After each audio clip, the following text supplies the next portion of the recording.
जय हिंद दोस्तों, आज मैं आपकी मुलाकात अजीज़ शैफी जी से कराऊंगा। इकबाल अजीज़ शैफी जी, कैसे हैं आप? अस्सलाम वालेकुम। कैसे हैं आप? अल्हम्दुलिल्लाह।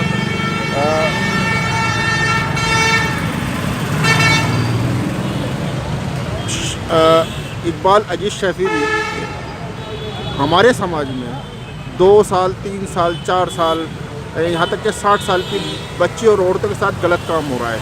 कुछ कहना चाहेंगे आप? इसके बारे में कहना चाहता हूँ कि जो पिछली सरकारें आई हैं, हमारी समाजवादी पार्टी की जो सरकार थी उसने बहुत अच्छे तरीके से काम किया है और प्रशासन बहुत मजबूत था। इस बार जो सरकार मौजूदा सरकार प्रदेश के अंदर चल रही है वो सरकार विफल हो चुकी है और हर तरीके से छोटी छोटी बच्चों के साथ बलात्कार हो रहे हैं, लड़कियों के साथ बलात्कार हो रहे हैं, उनके साथ जुल्म अत्याचार हो रहे हैं। वो बिल्कुल सरकार के ऊपर जाता है कि ये सरकार बिल्कुल विफल हो चुकी है। इकबाल अजीज़ शैफी जी, कानों में लीड लगा करके जो बच्चे ड्राइविंग करते हैं और बड़े भी अक्सर देखा जाता है कार में बैठे बैठे चल रहे हैं और ड्राइविंग कर रहे हैं, उसके बारे में कुछ कहना चाहेंगे आप? इसके बारे में ये मैसेज देना चाहता हूँ कि जो बच्चे लीड लगा करके चलते हैं उनके घर वालों को भी सोचना चाहिए, उनके माँ बाप को भी सोचना चाहिए कि हमारे बच्चे किस तरीके से मोटरसाइकिल चला रहे हैं और उनको ये काम नहीं करना चाहिए और लीड लगा करके गाड़ी नहीं चलानी चाहिए, क्योंकि कानून का भी उल्लंघन है और दूसरे कि उनकी अपनी जान और अपनी ज़िंदगी का भी वो से जो हाथ धो बैठते हैं।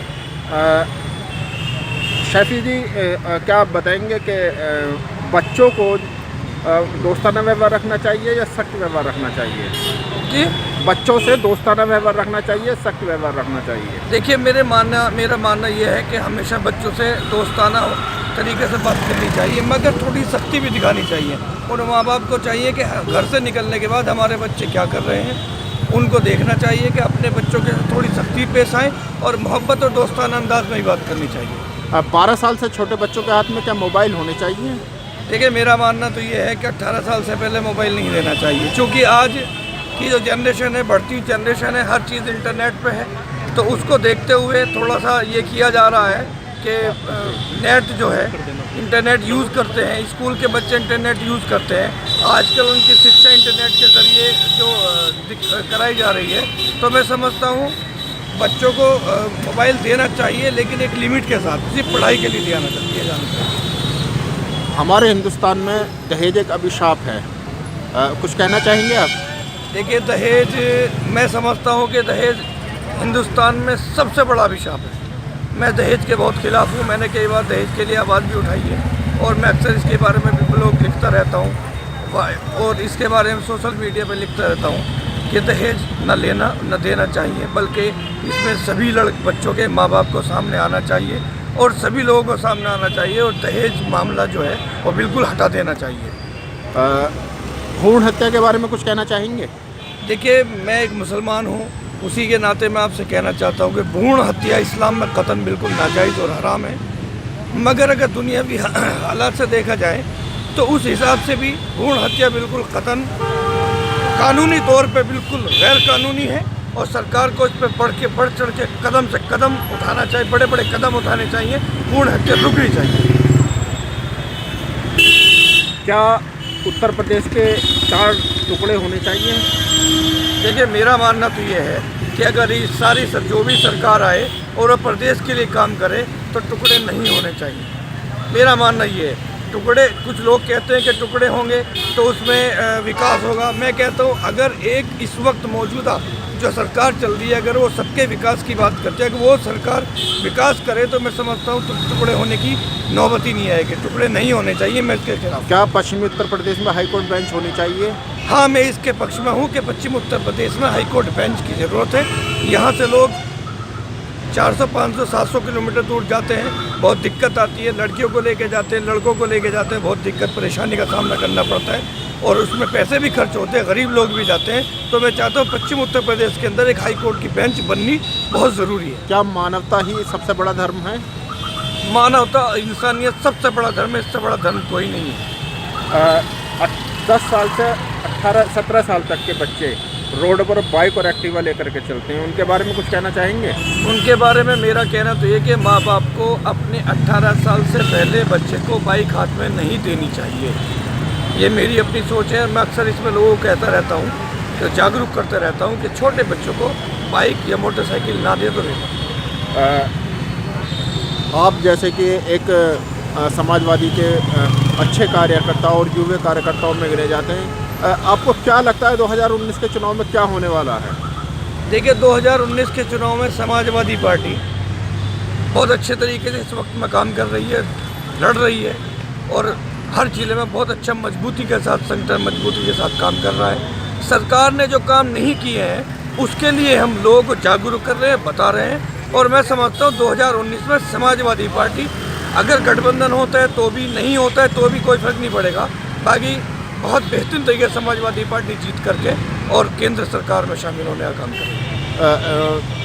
इकबाल शैफी जी, आप समाज से जुड़े हैं, समाज की ऐसी क्या समस्या है, जनता आपके पास क्या क्या समस्याएं लेकर आती है? देखिए, सबसे बड़ी समस्या समाज की जो मेन है, अगर देखा जाए तो छोटी छोटी समस्याएं, कॉलोनियों में सड़कें, नाली, सीवर, ये सारी चीज़ें छोटी छोटी समस्याएं।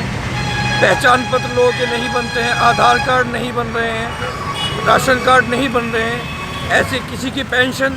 समाजवादी पार्टी की जब सरकार थी तो समाजवादी पार्टी की सरकार माननीय अखिलेश यादव जी ने 55 लाख महिलाओं को 1000 रुपये पेंशन देने का काम कर रहे थे। मौजूदा सरकार आई और आने के बाद 55 लाख औरतों की ये पेंशन को रोक दिया गया, बजाय बढ़ाने के उनको रोक दिया गया। ये बहुत गलत हुआ है और अब हमारे राष्ट्रीय अध्यक्ष जी ने ये ऐलान किया है कि अगर 2019 में या उसके बाद हमारी जब सरकार आएगी तो हम 2019 की सरकार के बाद हम 2000 रुपये महिला को पेंशन देने का, 1 करोड़ महिला को पेंशन देने का काम करेंगे। क्या आपकी शादी हो गई है? कि ये सवाल अभी नहीं हुआ। क्या हस्बैंड और वाइफ को एक दूसरे का सम्मान करना चाहिए? मेरा मानना ये है कि सबसे पहले हस्बैंड और वाइफ को एक दूसरे का सम्मान, प्यार, मोहब्बत से रहना चाहिए। उसके साथ साथ अपने माँ बाप की भी इज्जत करनी चाहिए और परिवार को एकजुट मिलकर लेकर चलना चाहिए। पीटीएम के बारे में कुछ कहना चाहेंगे? Parent teacher meeting. हाँ, वो बहुत बेहतर है और अच्छा लगता है कि इसमें स्टूडेंट के बारे में पता चलता है, उनके माँ बाप को पता चलता है कि हमारा बच्चा हर 1 महीने में क्या कर रहा है, उसका रिजल्ट माँ बाप के सामने आ जाता है। पीटीएम बहुत अच्छी है। क्या बच्चों के साथ दोस्ताना व्यवहार रखना चाहिए या सख्त? दोस्ताना व्यवहार रखना चाहिए। क्या जो बच्चा स्कूल से काम लेकर आए उसे छुपाना चाहिए? बच्चों को मैं जागरूक करना चाहता हूँ आपके माध्यम से कि बच्चों को कोई काम नहीं छुपाना चाहिए, अपने माँ बाप को बताना चाहिए। अगर कोई भी घटना घटती है, किसी तरह की दिक्कत आती है तो उसको अपने पेरेंट्स को अवगत कराएं और अपने पेरेंट्स को बताएं कि आज ये हुआ है और हर काम जो स्कूल से मिलता है उसको समय पर करने का काम करें। शैफी जी, जो डर है बच्चों के दिल में माँ बाप का, वो कैसे निकाला जाएगा? कुछ कहना चाहेंगे? वो निकालने का सिर्फ माँ बाप ही निकाल सकते हैं। माँ बाप निकाल सकते हैं दोस्ताना अंदाज से, बच्चों से दोस्ताना बात करें तो डर निकल जाएगा और मिलजुल कर वो जब अपनी सारी समस्याएं माँ बाप के सामने रखेंगे तो माँ बाप ही हल कर सकते हैं, बाकी दुनिया में कोई हल नहीं कर सकता। कहते हैं बुजुर्गों के शब्द जो होते हैं वो बड़े कड़वे होते हैं, कठोर होते हैं, लेकिन सत्य होते हैं। कुछ कहना चाहेंगे? देखिए, बुजुर्गों ने जो आज तक कहा, ये सारी मिसालें चलती आ रही हैं।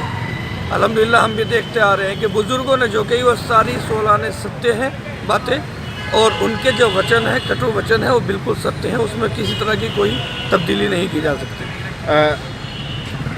इकबाल शैफी जी, आप समाज को क्या संदेश देना चाहेंगे? मेरा समाज को संदेश ये देना चाहता हूँ कि पूरे देश के अंदर आज जो माहौल चल रहा है, हिंदू मुस्लिम के बीच में दिलों को फाड़ने का काम चल रहा है। मैं पूरे अपने हिंदू, मुसलमान, सिख, ईसाई सभी कौम से, सभी मेजॉरिटी से, सभी कम्युनिटी से मैं कहना चाहता हूँ कि देश में कोई भी अगर भड़काने का काम करे तो उसमें भड़कावे में किसी का ना है, प्यार मोहब्बत से रहें। ये देश गंगा जमुनी तहजीब का देश है और यहाँ सब प्यार मोहब्बत से रहें और प्यार मोहब्बत से इस देश को आगे बढ़ाने का काम करें, किसी के बहकावे में ना आए। अगर आपको यूपी का एक दिन का चीफ मिनिस्टर बना दिया जाए तो आप क्या करेंगे? अगर मुझे यूपी का एक दिन का चीफ मिनिस्टर बना दिया जाए, देखिए लोग भ्रष्टाचार की बात करते हैं, मिटाता कोई नहीं है। मेरा मानना, मैं सबसे पहले जो लोगों की रोज़मर्रा की ज़िंदगी में जो उनकी समस्या है, उन समस्याओं को ख़त्म करने का काम करूँगा। आपने कीमती समय दिया, धन्यवाद। शुक्रिया।